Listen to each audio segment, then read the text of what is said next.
বাংলা চলচ্চিত্রের দেবদাস খ্যাত অভিনেতা বুলবুল আহমেদের ১৪তম মৃত্যুবার্ষিকী আজ। ২০১০ সালের এই দিনে পৃথিবীর মায়া কাটিয়ে না ফেরার দেশে পাড়ি জমান এই মহানায়ক। বরেণ্য এই অভিনেতা স্মৃতির প্রতি শ্রদ্ধা জানিয়ে ২০১৫ সাল থেকে দেশ বরেণ্য শিল্পীদের সম্মাননা দিয়ে আসছে বুলবুল আহমেদ ফাউন্ডেশন। বাংলা চলচ্চিত্রের অমর এই মহানায়কের মৃত্যুবার্ষিকীতে চ্যানেল আই পরিবারের শ্রদ্ধা। লালা নওশীন জানাচ্ছেন। এই টাকাটা রাখো, আমার যা কিছু ধার আছে এ থেকে শোধ করে দিও। ১৯৭৩ সালে আব্দুল্লাহ ইউসুফ ইমামের ইয়ে করে বিয়ের মাধ্যমে প্রথম বড় পর্দায় অভিনয় শুরু করেন ঢালিউড ও মহানায়ক বুলবুল আহমেদ।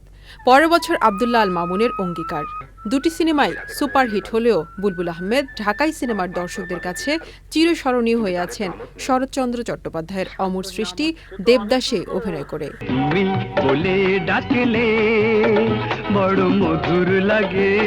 বাংলা সিনেমার দর্শকরা দেবদাস বলতে এখনো মনে করেন বুলবুল আহমেদকেই।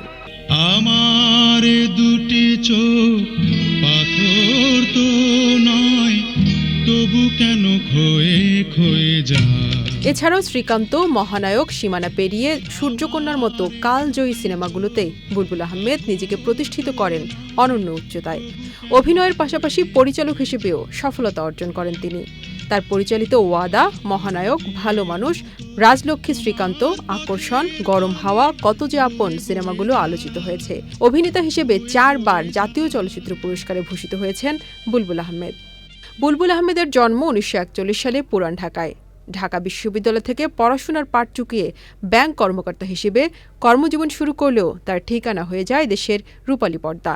অভিনয় এবং পরিচালনার মাধ্যমে বাংলা চলচ্চিত্রকে অনন্য উচ্চতায় নিয়ে যাওয়া মহানায়ক বুলবুল আহমেদ ২০১০ সালের ১৫ই জুলাই পাড়ি জমান না ফেরার দেশে। আব্বু মারা যাওয়ার পরে আমি একটা ফাউন্ডেশন গঠন করেছি, যেটাতে আমি আব্বুর এই ৪ সেপ্টেম্বর অথবা ১৫ই জুলাইতে আমি একজন প্রবীণ শিল্পীকে সম্মান জানাচ্ছি। আব্বু ফ্যামিলিকে এত ভালোবাসতেন যে আব্বু শুটিংয়ে যখন যেতেন out of town, out of country, আমরা কিন্তু সাথে যেতাম।